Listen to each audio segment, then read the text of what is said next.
into our traditional radio dial airwaves. Others, perhaps you've got us streaming through Jet TV or through your app, or perhaps you're finding us in a social media feed. We're so glad that you're joining us each week, bringing you everything that's happening in Northwest Indiana, Chicagoland, and beyond, all of the ticket opportunities and events that you don't want to miss.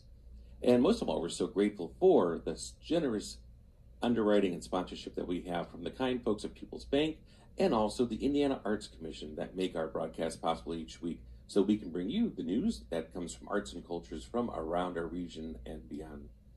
Some of you also are probably familiar with, this is the broadcast equivalent of all the columns you read in the Post-Tribune and feature stories and everything captured at chicagotribune.com. You'll be reading more about our topic today. That'll be coming up in just a week or so, and I believe it'll be up on chicagotribune.com much sooner. Night Tide is the latest production that's going to be at our friends' stage space at the Toll Theater in Hammond, Indiana. It's unique because it's a world premiere, and also it signals the return to live audiences. And we're going to hear more about this from Jeff Casey next week when he joins us. But right now, we have the advantage of another face that's going to be in our region next week flying in. We have with us Taylor Tash. He is the playwright that has made this into the musical stage event that it is. Taylor, thank you so much for joining us via Zoom. And you know what, Phil? We just got him back. He just dipped off, and he's here now with us, I believe. Taylor, are you there? Hello, Taylor. I think he is trying to swim his way into this Zoom feed here. He was there just a moment ago, and we'll get him back on here for our interview. Night Tide I'll tell a little bit about, because I've done some of these interviews in advance for the preview story that, again, will be running the Post-Tribune and chicagotribune.com. And it's based on what was a 1961 black and white film. And I've seen some of the clips and the trailers of this. What has happened is that it's been created now into basically the same story yarn, the same plot, but instead it's got a brand new telling because, again, it is a musical tale. So the Toll Theater will have this opening on September the 17th. It'll be the entire rest of the month run here, and then it goes right into the first weekend of October. And for those of you that are tuned in and you have the advantage of the cameras that are happening here in our studio, you can see that the desk, it is teeming with a nautical theme and especially mermaids, because that is what the central theme of this movie turned now into a new musical is about. So anybody that has seen or heard some of the mythical lore of mermaids know a little bit of the backstory of what's associated with it. This takes it to a whole nother level, and the casting is incredible. Jeff Casey, again, who's going to be at the helm of this production, he is the one that has resurrected this, and it's been in the works for the last 2 years because it was originally part of the schedule, the programming season that was to be last year in 2020, and of course everything went on a pause or a hiatus, so it is now returned and it is back on the schedule, and it is going to be the kind of the big opening event here at the Toll Theater for audiences to see. But tickets are already on sale, so I know that the opening weekend is going to be extra special. As I mentioned, our playwright guest will be here in person, so he'll be flying in so he can see exactly what is transformed on that Toll stage. And do we have you back, Taylor? Yeah. Great. There you are. Fantastic. And it gave me an opportunity to tell our audiences and perhaps viewers a little bit of the backstory here. We have Jeff Case will be joining us next week, and he'll give us a little bit more. I should say go a little bit deeper into it since we're on a nautical theme here. But I just think this has been such a journey for you, and so if you can just share a little bit about how it happened as a project for you, starting with when it was unveiled in an earlier incarnation at the New York Musical Festival. Great. So first things first, you can hear me. Yeah, okay, you sound great. Yeah. All right, great. So I was having a little bit of technical difficulties, but I just want to make sure that we're good to go. So I started working on the project back in January of 2015 with my collaborator, Nathaniel Weeblo.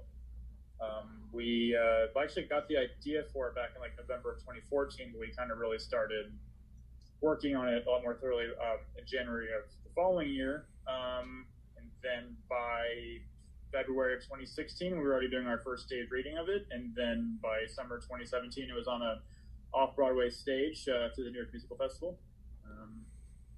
Now it's making its world premiere, fully fledged production debut at the Toll Theater.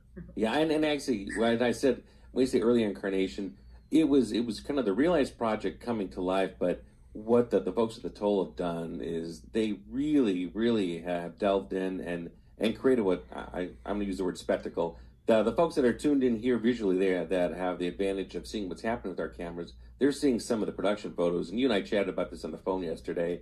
It really is, it's a very, very small cast, but each of these characters have their own identity. And what I love is that when you were looking for this project, you said just the movie title itself stood out to you, and that was kind of the earliest hook for you, right? Yeah, like I just thought that there was something very poetic about the title, especially considering the fact that we initially found out about the movie through just kind of combing through different public domain 50s and 60s B movies. So right away, it kind of really stood out because it had this kind of real poetry to it, considering the fact that all the other movies that were on that list had names like Attack of the Cockroach Monster or something, like really overtly kitschy and really just kind of 2B movie-ish. But already we kind of figured that, that title itself would really lend itself well to a really great hook for a title song. So that was actually the first song that we wrote.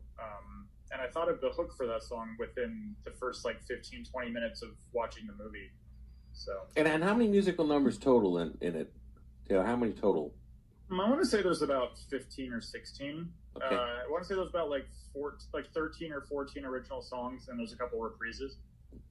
Well, and after you and I chatted, then I went and did a little bit digging, and on YouTube you can watch the original movie trailer, and they flashed the original movie poster across the screen there, and I guess I didn't even think about it. 1961. I thought maybe it was going to be in color, but that was a black and white film. So to see the costuming and have it be so opulent, because I should give a little backstory here. It's set seaside, right? So we're talking about kind of a boardwalk, or the carnival attraction that might be along kind of a resorty area or a seaside town, and that sort of creates the landscape. And I know that when I talked with Jeff, he'll talk a little bit more about this last week, but he said there's a couple scenes that he did do a little bit tweak, a little bit change, and I kind of discussed with you.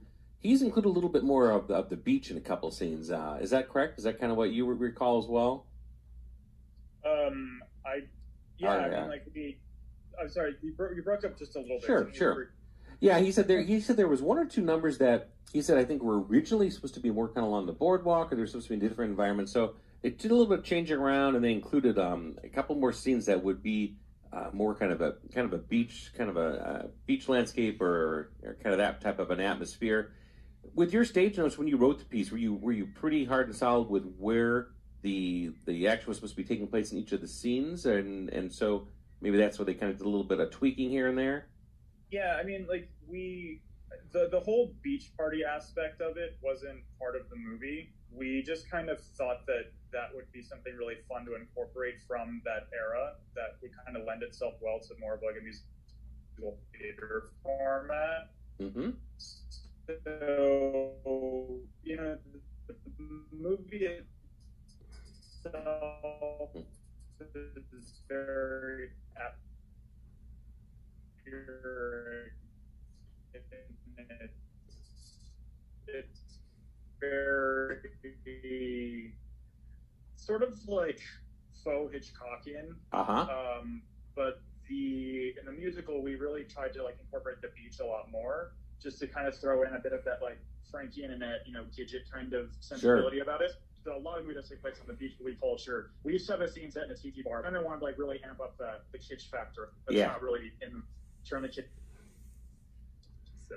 Yeah, it's definitely 1961. I know in that movie trailer I saw some bongo drums, and I'm thinking this is kind of the era of the beatniks. And I should mention the original film. It stars Dennis Hopper. I think some of the folks that are tuned in here with advantage of cameras when I saw that on the movie poster, and a pretty small cast. And so also you basically focus on those essential characters. Each one of them drawn also from the movie. Yeah, so that was another thing that really drew us to that particular story, is that we thought that those characters would really work well on stage, because outside of the two main characters, the sailor and the mermaid girl that he falls in love with, there is a quirky, eccentric fortune teller, and there's this sort of grizzled sea captain who's been all around the world, and there's a carousel operator. In the movie, she's kind of more like the ingenue role, but in our show, we kind of made her a little bit more modern, I guess, kind of a little bit more outspoken and sarcastic.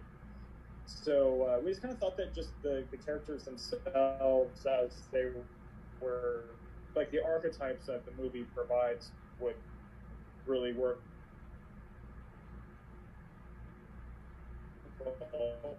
stage. But then we did add some new characters of sorts, and they're kind of like this omniscient, spooky surf rock band. You know, like I was saying, really amp up the kitsch factor. So those are the characters who we actually created for the show. Everybody else is from the movie itself. Well, and again, when I was watching the movie trailer, I've not seen the full-fledged movie, which I know you said has slipped into public domain, but... It's not worth it. It's not that great of a movie, to be honest with you. I was going to say, probably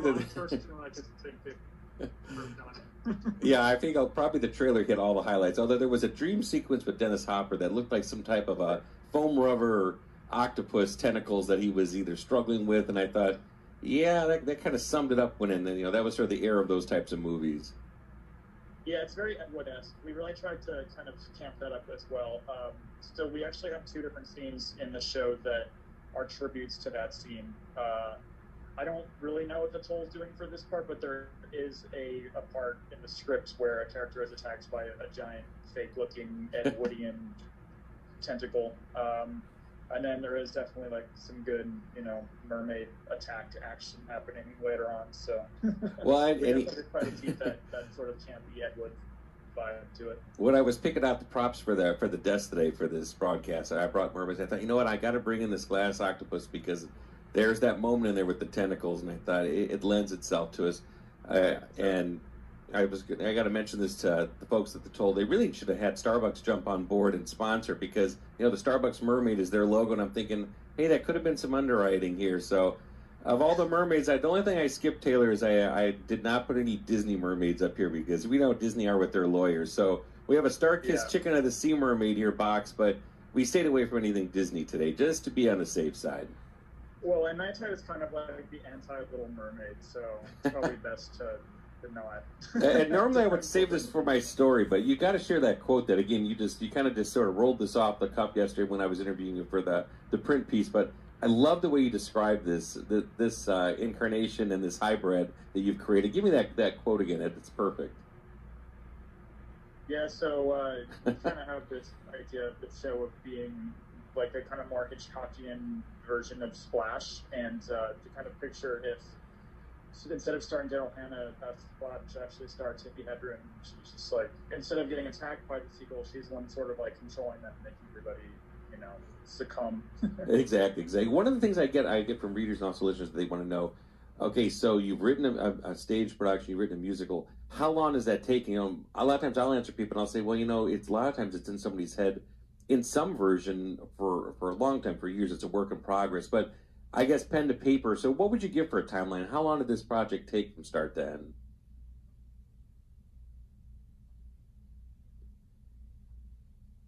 Any idea on the timeline? What would you probably say when you would calculate it out? So this project was kind of November 24th. So we started writing it January 2015, and it was already on an off-Broadway stage about a year and a half later, which